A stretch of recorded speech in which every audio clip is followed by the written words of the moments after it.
26e feuille, l'esprit amical. Dans une salle du palais, un petit orchestre jouait de la musique viennoise. Tous écoutaient avec plaisir cette calme mélodie. Tous, sauf un. Chaque note lui rappelait le fanatisme des Autrichiens turcophiles qui luttaient contre les idées de la Révolution française et n'avaient pas hésité à livrer ses compagnons aux Turcs. Tandis que jouait la musique, il entendait leurs cris quand on les étranglait et le bruit de leur corps tombant dans le fleuve. Il ne savait encore que faire pour se venger, mais attendait la fin du concert.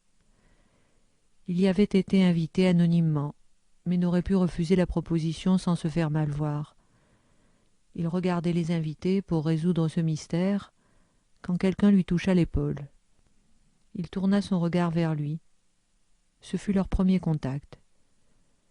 La fin du concert avait scellé la fin de l'Empire.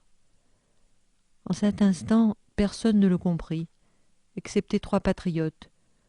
Mais seul celui qui connaissait le voleur savait la fin. Il avait parlé avec lui des heures durant, avant de prendre sa décision. Le voleur lui parlait du futur de leur patrie, comme s'il l'avait déjà vécu. Son histoire serait leur secret. Le voleur lui parlait du passé de leur patrie, comme s'il était déjà mort. Son secret serait leur histoire. À présent, il se souvenait de la mémoire du futur, à présent qu'il allait devenir lui aussi un amical. Et il sentit en lui l'esprit du voleur qui s'était battu, se battait et se battrait pour leur liberté. 27e feuille. La neige de l'oubli. Il neigeait sur la mémoire du peuple, et l'oubli était de plus en plus pesant. Après toutes ces années, les têtes auraient dû se baisser. Pourtant, celle qui n'avait pas appris ce mouvement n'était pas encore morte. Ils regardaient la mer et voyaient le ciel. Ils regardaient l'enfer et voyaient la vie. Ils attendaient patiemment et résistaient à jamais parce qu'ils connaissaient la légende.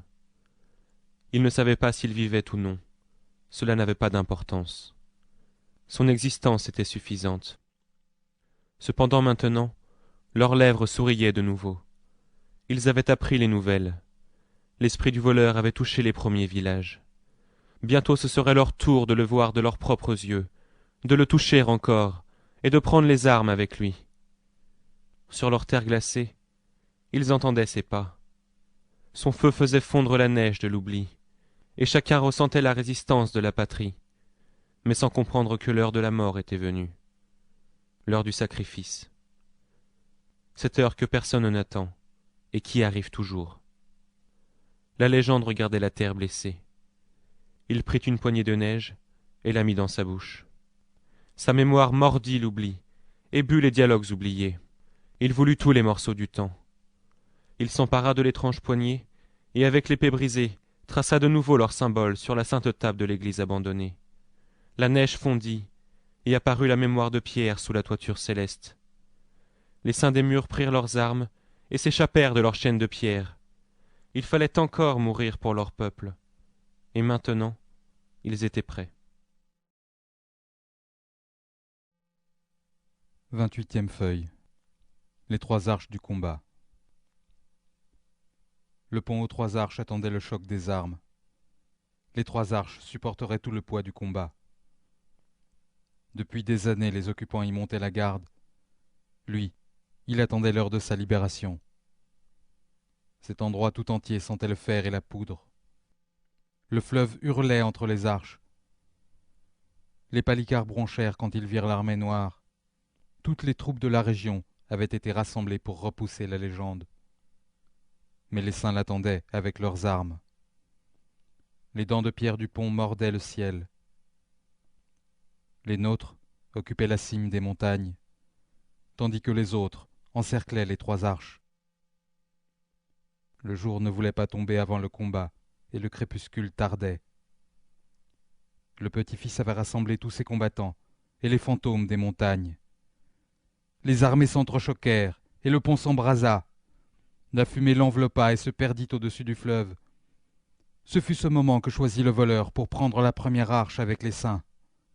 Les ennemis perdirent leur sang-froid quand ils les virent si près. Personne n'avait pris conscience de leur présence. Ils fondaient sur eux de tous côtés, et les extrémités de fer commencèrent à déchirer le vent. L'étrange poignée brilla, et l'épée brisée se vengea. Les saints s'avancèrent vers la deuxième arche, mais là-bas, la résistance s'accrut. Les corps des morts baignaient le fleuve de leur sang. La colère des ennemis devint insupportable, et les saints combattants commencèrent à fléchir. Ils ne firent plus qu'un avec le pont. Alors se jetèrent dans la bataille le petit-fils avec ses libres, et leur vague dévala les pentes de la montagne.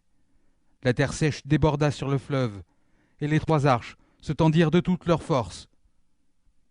Pourtant, à la troisième arche, les ennemis avaient déjà isolé le voleur avec les saints. 29e feuille. Le crépuscule rouge. Le petit-fils avait amené avec lui tout l'atelier du pont. Tous les spécialistes voulaient être présents au combat. Ils avaient sué sang et eau pour ce pont. Les tailleurs de pierre, les maçons, leurs apprentis regardaient avec admiration leur œuvre. Cependant, leur admiration devint crainte lorsqu'ils reconnurent le voleur parmi les saints. Ils savaient que le combat serait rude. Les trois arches trembleraient sous le poids de la mémoire, et lorsque le petit-fils poussa son cri, ils se jetèrent dans la bataille pour soutenir la liberté. Ils livreraient le combat de leur vie l'épée à la main. Les troupes de choc tombèrent sur eux, et les yatagans blessèrent leurs corps innocents. Seuls les libres parvinrent à briser le fond ennemi. Les autres palicares ne purent les suivre dans ces tentatives surhumaines, et si le voleur et les saints ne s'étaient pas sacrifiés pour les sauver, le pont serait devenu leur tombe. Le petit-fils emporta la première arche sans pouvoir s'approcher du voleur. Il le voyait qui luttait tel un aigle avec les saints. La légende vivante les avait sauvés une fois encore. Au moment où les saints tombèrent, le voleur regarda derrière lui. Il cherchait son petit-fils du regard. Il le vit parmi les libres et sourit. Alors il attaqua avec rage ses ennemis et répandit la mort autour de lui, jusqu'à ce que son pied atteigne l'autre rive. Là-bas, l'attendaient les 30 baisers du soleil. Le crépuscule rouge tomba sur le flanc de la montagne. La libération du pont avait sonné le glas de l'occupation.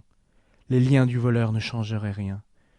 L'otage le savait, ses ennemis aussi. 30e feuille. Le secret de la croix. Le lac avait gelé. Plus rien ne le séparait désormais de la terre sèche. Et la petite île appartenait de nouveau au corps de la terre. C'était là-bas que les 30 baisers du soleil touchèrent le sol. C'était là-bas que se trouvait aussi le voleur avec les saints. Les envahisseurs considéraient le lieu sûr tant qu'il y avait le lac. Seulement, maintenant qu'il avait donné sa main à la terre, il craignait l'attaque, et il voulait égorger le voleur et sa rose avant que n'arrivent les libres des montagnes. Ils les conduisirent au monastère secret. Le sang du voleur se déversait sur sa rose. Elle le tenait dans ses bras, tel un aigle blessé.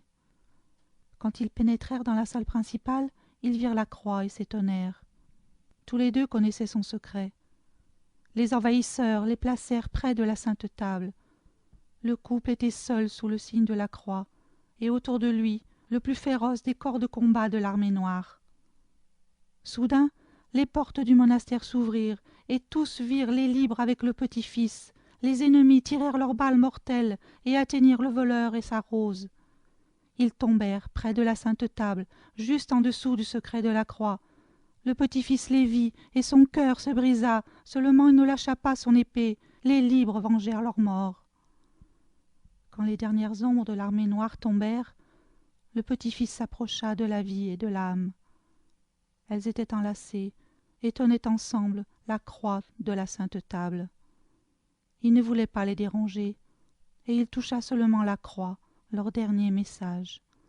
Il ouvrit l'ouverture secrète et pleura de joie.